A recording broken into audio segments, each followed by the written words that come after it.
Coucou, bienvenue au Café des Burnies, le podcast qui prend soin des nanas en burn-out. Je m'appelle Sarah, je suis dealeuse de peps pour nanas épuisées et grâce à mon expertise d'infirmière, de naturopathe, de coach en résilience et ma passion pour la trichothérapie, je t'aide à déculpabiliser, à sortir de ton isolement, à retrouver ta confiance en toi et à reprendre goût à la vie.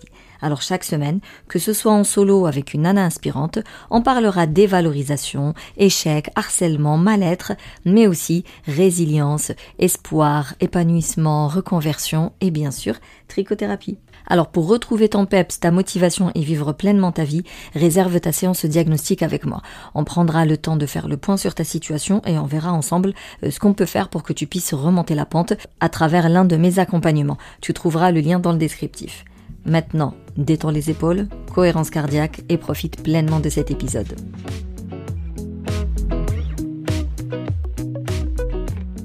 Alors aujourd'hui, on va parler d'un sujet qui peut vraiment t'aider à avancer plus vite dans ton travail d'introspection, dans ton travail de guérison, dans ton cheminement depuis ton épuisement. Et en même temps, c'est d'une grande utilité pour le monde dans lequel on vit. Il s'agit bien du volontariat et de l'engagement communautaire. Alors je sais, t'es déjà fatigué, tu dors pas bien, tu manges pas bien, tu vois personne et t'as pas envie de voir les gens, t'as du mal à sortir de chez toi et compagnie, donc je sais que tu galères à gérer déjà ton quotidien. Tu vas me dire comment tu veux que je me mette à aider les autres, c'est juste pas possible. Sauf que aujourd'hui, j'aimerais insister sur le fait que donner, aider, contribuer peut aussi être un puissant remède contre l'épuisement et le burn-out. Donc si tu veux retrouver du sens, de la joie, une vraie énergie intérieure, reste avec moi parce qu'on va voir pourquoi et comment le volontariat peut être une des meilleures décisions de ta vie.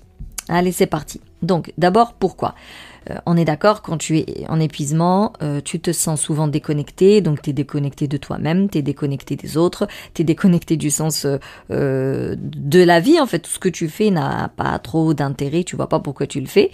Et il se trouve que le bénévolat, l'engagement peut vraiment venir combler ce vide. Ça va booster la dopamine et l'ocytocine, qui sont les hormones du bonheur et du lien social.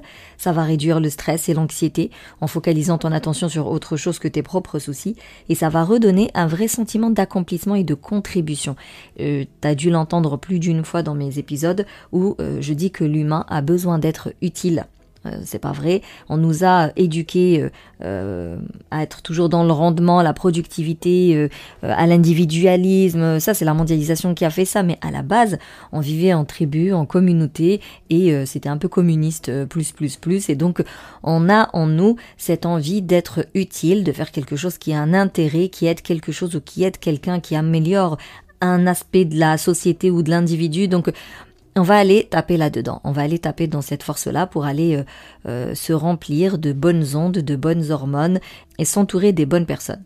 De toute manière, les scientifiques ont prouvé que faire une bonne action déclenche dans le cerveau le même plaisir que manger du chocolat. Donc imagine, tu pourrais même arrêter de grignoter. Alors même si aujourd'hui tu te demandes à quoi bon, parce que tout te paraît vide, tout te paraît inutile et sans intérêt, comprends que le fait de s'engager peut vraiment rallumer une certaine flamme. Alors moi personnellement je suis une ancienne militante pour différentes causes et la femme en fait partie, raison pour laquelle je travaille qu'avec des femmes. Beaucoup pensent que c'est le patriarcat qui m'oblige, mais non, j'ai bien choisi la jante féminine parce que je veux absolument travailler le féminisme avec les femmes quand je les accompagne. On fait pas que du dev perso basique, on fait pas que de revoir l'alimentation et le sommeil et compagnie, on travaille aussi son statut et sa position dans notre société parce que c'est très important, ça fait partie du travail sur la confiance en soi, sur le regard de l'autre, sur le fait de s'imposer, de choisir, de décider. On doit aussi avoir une certaine notion féministe dans le développement personnel, en tout cas pour une femme. Donc moi j'ai une approche peut-être politisée par rapport à ma concurrence.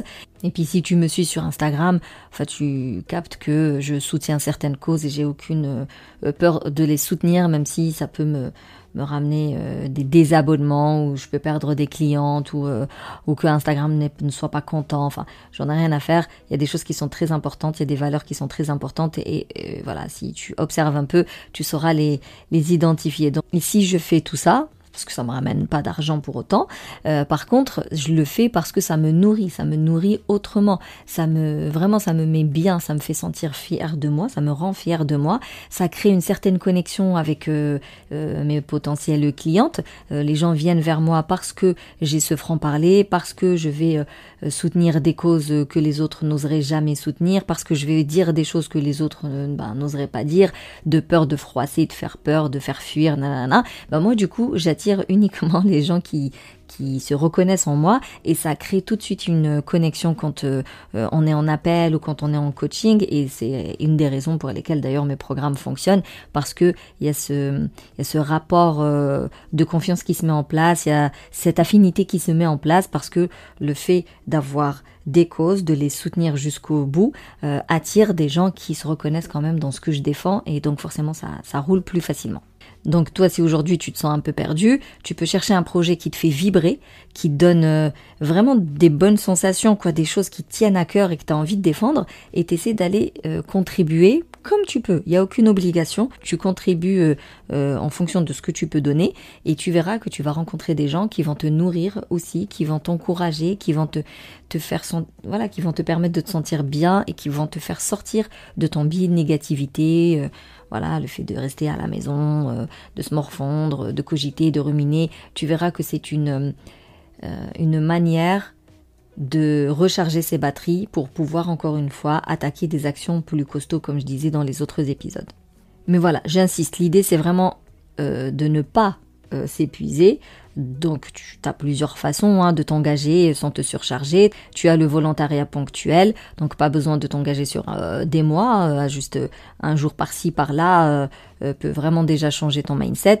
Il y a le bénévolat passion, donc tu choisis une cause qui te fait du bien, un truc pas trop compliqué, les animaux, peut-être l'éducation, peut-être l'écologie, et puis tu y vas tout doucement.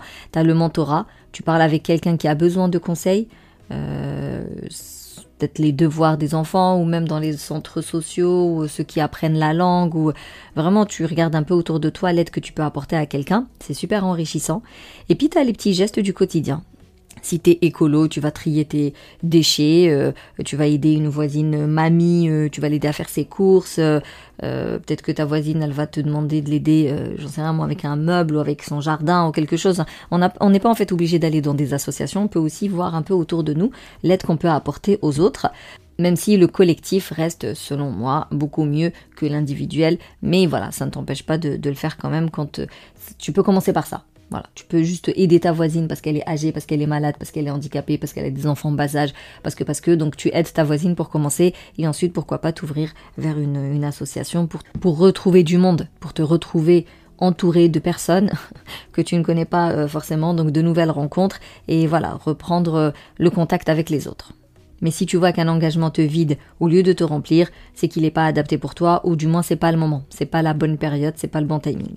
Donc voilà, cette semaine, tu peux voir, tu peux faire une bonne action pour quelqu'un, ou tu regardes un peu autour de toi, dans les centres sociaux, dans les associations qui t'entourent, laquelle pourrait te parler le plus, et laquelle pourrait te donner envie de t'engager, même de manière très très ponctuelle.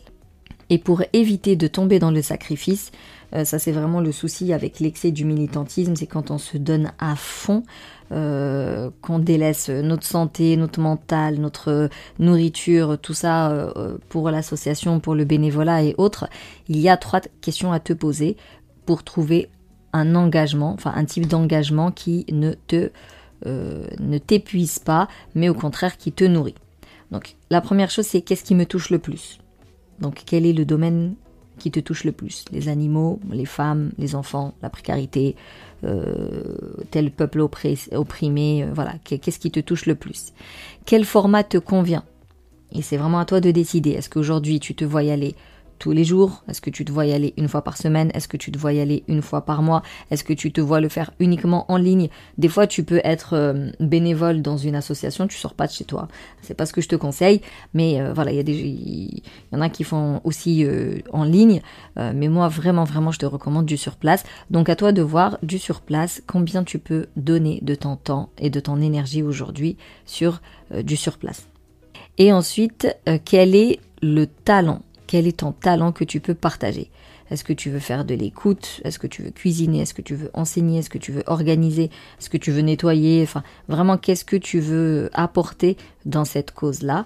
Donc vraiment, si tu réponds aux questions, qu'est-ce qui te touche, quel est le format qui te convient et quel est le talent que tu peux partager avec cette association ou cette personne, ça te donnera déjà une bonne roadmap pour te lancer, pour t'engager. Et même si tu es entrepreneur, sache que s'engager dans une cause peut être un énorme boost pour toi aussi. Ça va te donner plus de sens à ton travail. Ça va créer des connexions incroyables avec des personnes inspirantes. Ça va renforcer ta motivation et ton alignement personnel. Par exemple, moi là, je viens de relayer une information. Cette fois-ci, j'ai pas pu participer parce que voilà. Donc j'espère que l'année prochaine, j'en ferai partie. Mais c'était un groupe de nanas qui offre des formations pour les entrepreneurs et elles ne touchent absolument rien. Et tout le chiffre d'affaires, il va être versé directement à Caravane Solidaire qui va fournir des repas, de l'eau potable et des kits d'hygiène, vraiment la base de la base aux populations qui sont très précaires. Donc voilà, c'est ta mission de la semaine, chercher un petit peu ce qui se passe autour de toi et voir quelle est la bonne action que tu peux mettre en place cette semaine pour te recharger, pour te nourrir. Mais bien évidemment, si tu veux vraiment sortir du burn-out, si tu veux aller plus loin et éviter toute rechute, je t'encourage vraiment à réserver ton appel offert avec moi. On prendra le temps de faire le point sur ta situation, voir un peu tes problématiques.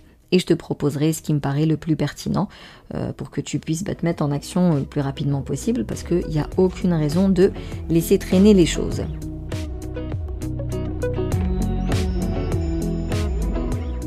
En tout cas, merci plus pour ton écoute. Si tu veux soutenir le Café des Burnies, tu peux me laisser un avis, me mettre 5 étoiles sur la plateforme de Apple Podcast. Je sais pas comment ça se passe sur les autres plateformes, mais voilà. Mais si tu peux me noter, ce serait vraiment cool. Partagez le podcast autour de toi. On sait jamais qui pourrait en avoir besoin. Et puis, pour échanger sur cet épisode ou une problématique en particulier en lien avec ton épuisement, je te donne rendez-vous dans la Safe Place, qui est sur Telegram, ou sinon sur Instagram tout simplement. On se capte la semaine prochaine pour un nouvel épisode et d'ici là, booste ton feeling good.